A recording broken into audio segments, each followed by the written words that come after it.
The air in the mall hung thick and heavy with the cloying scent of stale caramel corn and pine. A chaotic holiday symphony of jingling bells, muffled carols, and the low, collective sigh of parents who'd been queuing for hours, and then she appeared. I had waited 45 minutes, shifting my 5-year-old daughter, Lily, from my hip to the ground and back, just to get to the front of the line where Santa sat on his velvet throne. His cheeks rosy and his ho-ho-ho surprisingly authentic.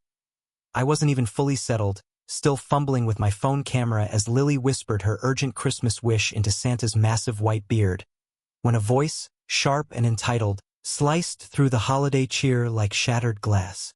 "Excuse me, who do you think you are? That's my spot. I had a virtual appointment, and your time is up."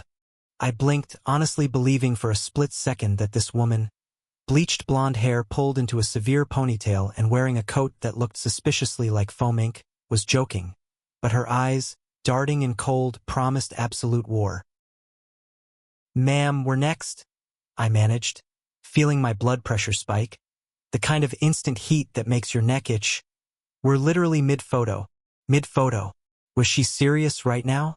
I don't care about your little moment," she huffed, crossing her arms tightly. The sound of her expensive leather purse strap creaking audible even over the department store music. "The digital cue says I'm next, and frankly, your child has taken long enough. They're not even smiling properly, ruining the whole aesthetic of the backdrop." Ruining the aesthetic? Who talks like that? I felt Lily stiffen on Santa's knee, her tiny shoulders tensing up as she registered the sudden, hostile energy.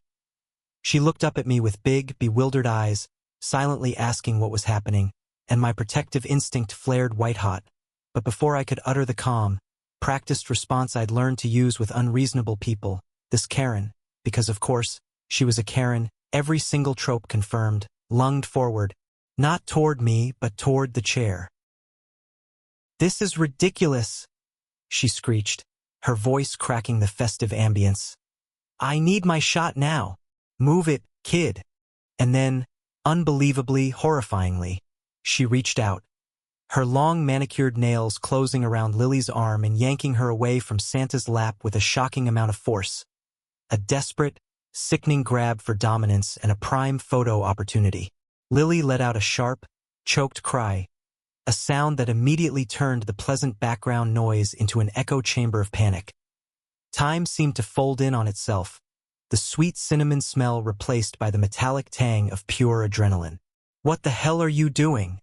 I roared, all pretense of civility instantly vaporized, as I lunged forward to shield my daughter, wrapping an arm around Lily and pulling her tight against my chest. The world was spinning, a sudden, frantic blur of red velvet, flashing phone lights, and bewildered onlookers who were only just processing what they'd witnessed. A full-grown woman physically grabbing a stranger's child because she wanted to get ahead in line. Santa, bless his cotton socks, stood up fast, which was an impressive feat considering his size, his usually jovial expression replaced by wide-eyed fury. "Security! Get security here now!" he bellowed, his voice carrying the authentic, booming authority of someone who'd seen it all, but not this. The Karen, however, was undeterred. She seemed to possess a maniacal focus, now trying to physically maneuver her body into the empty space on the throne, as if claiming the spot was all that mattered. "It's my turn. I have the app confirmation. This is my right," she shrieked, totally oblivious to the fact that she had just committed a literal act of battery on a minor.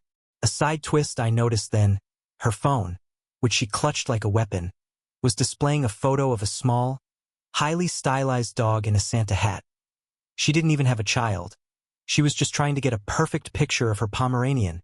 The sheer absurdity of the situation, the entitlement reaching such a dizzying peak, almost made me laugh hysterically, but Lily was shaking, clinging to my jacket, and the fury returned immediately.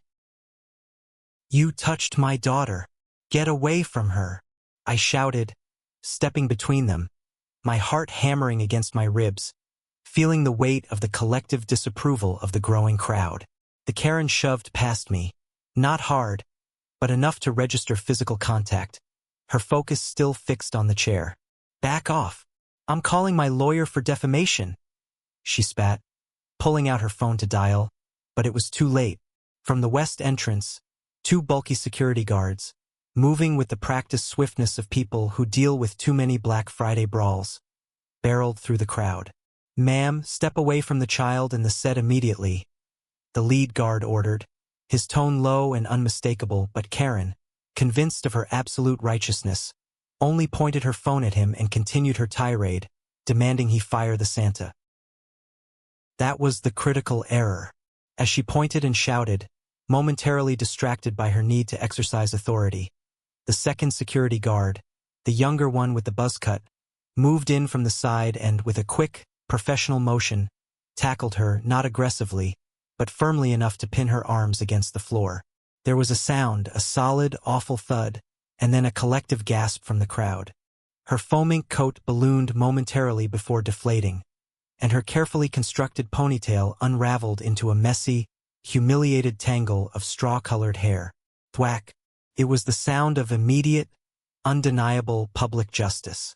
She was stunned silent, lying there on the marble floor, her face a mask of shock and outrage, finally understanding that her world of instant gratification had slammed into the brick wall of reality.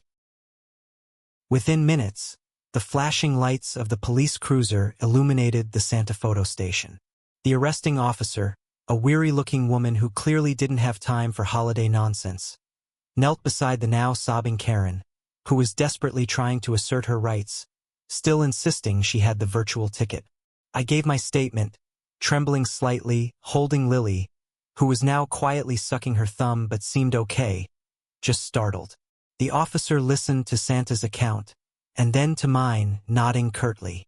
"Ma'am," the officer addressed Karen, standing up and pulling out her cuffs. "You are being charged with battery and assault against a minor, as well as disorderly conduct. Your intent doesn't matter. Your actions do." The click of the handcuffs was the sharpest, most satisfying sound I had ever heard in a shopping mall. Karen's face contorted in true agony, a raw, ugly expression of defeat, as she realized this wasn't just a confrontation. This was a criminal charge. The karma, long overdue, had finally arrived, not as a gentle tap on the shoulder, but as a full-force tackle on a mall floor, broadcast to 100 smartphone cameras. As they led her away, her final wail echoed, "I need to speak to the manager." But no one, not the officer, not the security guard, and certainly not I, was listening. A kind mall worker brought Lily a hot chocolate and a free gingerbread cookie.